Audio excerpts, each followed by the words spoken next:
In today's video, I'm going to share with you some of the things that I have learned from publishing over 100 books on Amazon KDP. From children's fiction to poetry, activity books to yearly planners, I published my very first book in 2013 and I have never looked back.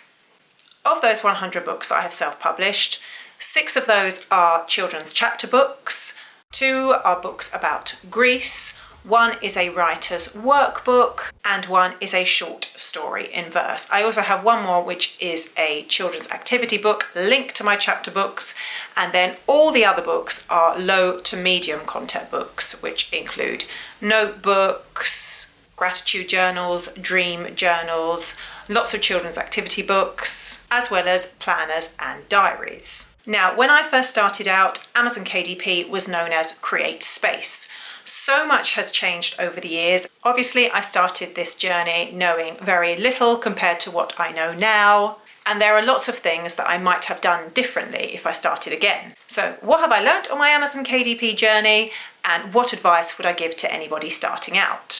So I think the first thing you might want to ask yourself before starting on your self-publishing journey is, what do you want to achieve from this? So before I published my first book, I actually had a blog and I was sharing little snippets of my life on there and about the Greek culture, because I'm half Greek, and that sort of was turning into a story, and it's what I based my first book on.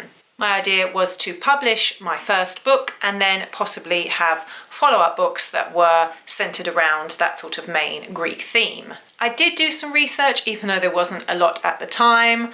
I obviously had it edited and so on. I did the front cover myself. But when I self-published it through Create Space, there wasn't the wealth of information that's available to us now. So I really wasn't sure what direction I was going to go in.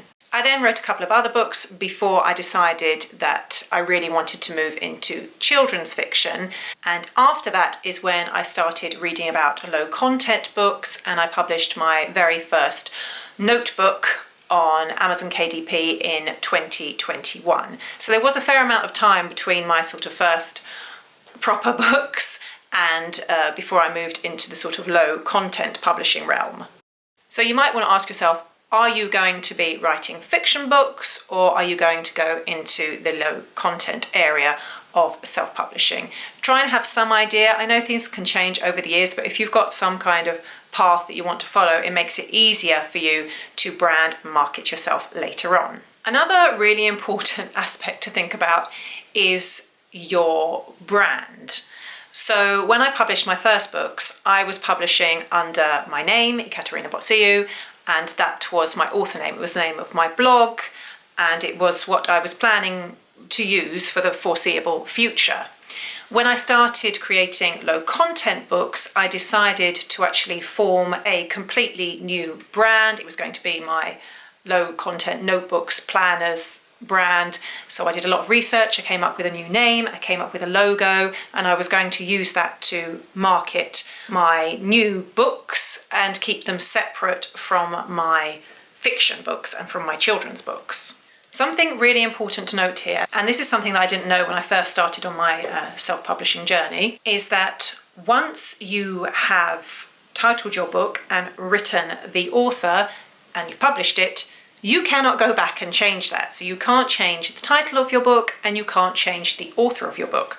So if you publish one book and then you decide later on, actually, I want to brand myself under a completely new author name, of course you can do that, but you'll have these other books sort of lying around. So if possible, you really need to be clear on who you're going to publish under. Obviously, I did lots of research for my low content books, so I built a new brand under that. But if I could go back in time, I would maybe not publish any of my books under my full name. Now, there's lots of reasons behind this, and it's not because, you know, you might be ashamed of what you've written or anything. It's more to do with the fact that I do lots of things now. I publish books, I have an Etsy shop, various other bits and pieces, and sometimes a sense of anonymity can create mystery, and then that helps you to have your fingers in lots of different pies. What you could do, for example, is use a pen name or just use your initials. I probably would have done that rather than use my full name. And that way, if you do want to change the direction of your books in future, maybe you've started initially writing crime books and then you want to go into romance, you could then use maybe another name as opposed to publishing all your books under your real name and then kind of not really having a niche or people being confused by what you've written. Something else to note is that once you've published a book on Amazon, you can't then delete it. Now, I find this really annoying. You can unpublish a book, but the image and all of its data will still be viewable forevermore as it currently stands. This is annoying because, for example, with my writer's workbook, I published it, everything was fine, but a year or so later I decided to completely revamp it. I wanted to make the inside in full colour, I wanted to change a few of the margins. So instead of simply updating the interior of the book, I also wanted to change part of the title. So I unpublished the first book and republished the new one, but my old one is still on there, although of course you can't buy it. So before you publish anything, make sure you've got the title exactly how you want it and you've got the author name down as you want it. Something else you want to look into is marketing.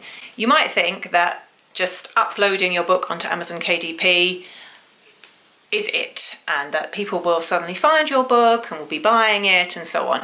It really doesn't work like that, and there's so much competition out there. With my first book, I did do a lot of marketing, and actually that drove the sales. With my low content books, that's completely another area. So I market by having an Instagram page, you can run Amazon ads, but I think it's much harder to get your low content books sold than it is for, say, your fiction books or high content books. So it's a good idea to have some sort of marketing plan before you actually publish. As I said earlier, most of the 100 books I've sold are low content to medium content books. This is a very competitive market, and of those 100 books, not all of them actually sell.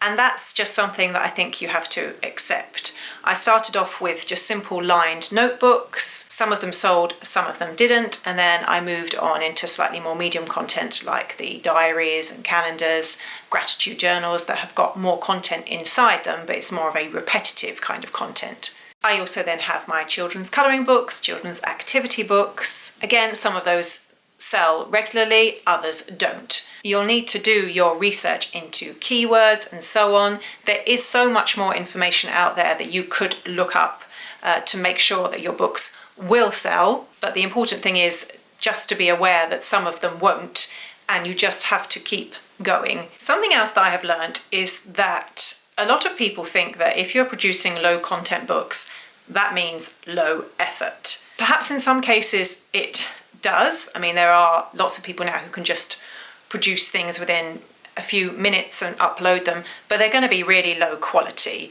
There has never been a single book that I have made that has not taken me considerable time and effort to create, to research, to then upload. It's taken a long time to put it all together. Even lined notebooks to make sure that the lines are separated to a certain size, that they are the right colour, that they are the right transparency. If you are going to do this properly, it will take you time and effort. However, once you have uploaded a few, obviously then you know the process and it will make things quicker.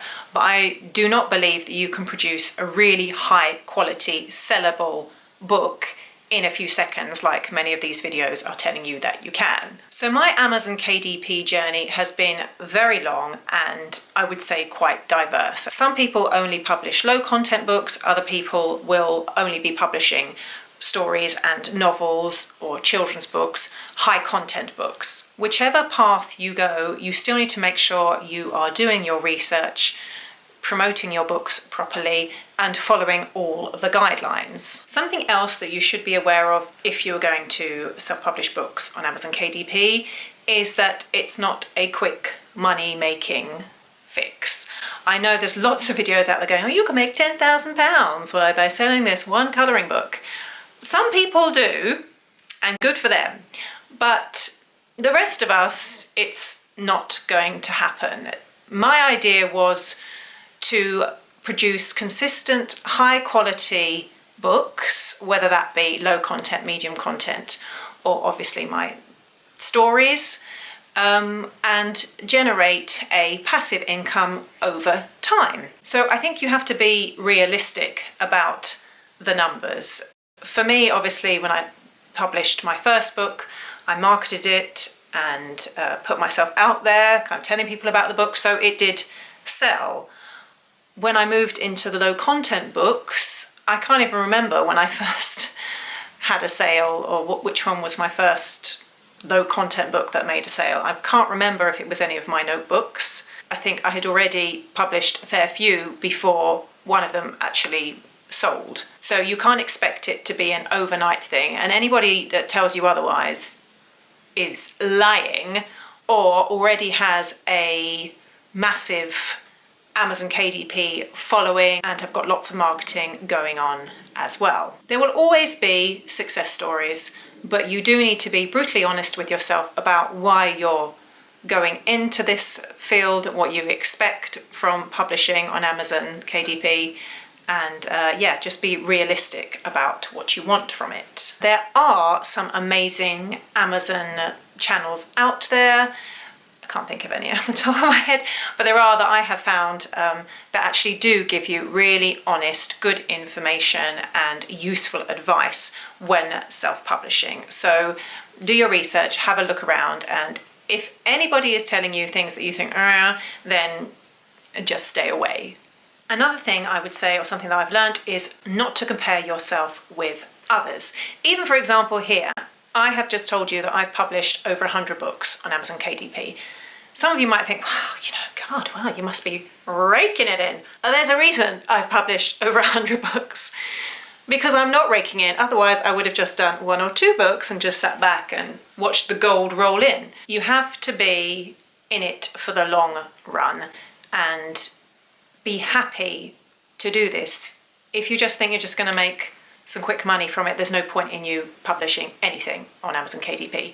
You've got to have a plan, and for it to be something that you really want to commit yourself to, and not get upset by how well you perceive other people are doing, because we are all just on our own Amazon journey here, and everybody is different and unique. So there you go, guys. I really hope this video was useful for you. Please do leave some comments below if you have any more questions, and I will try to answer them. Thanks so much for watching, and I'll see you again soon. Bye-bye.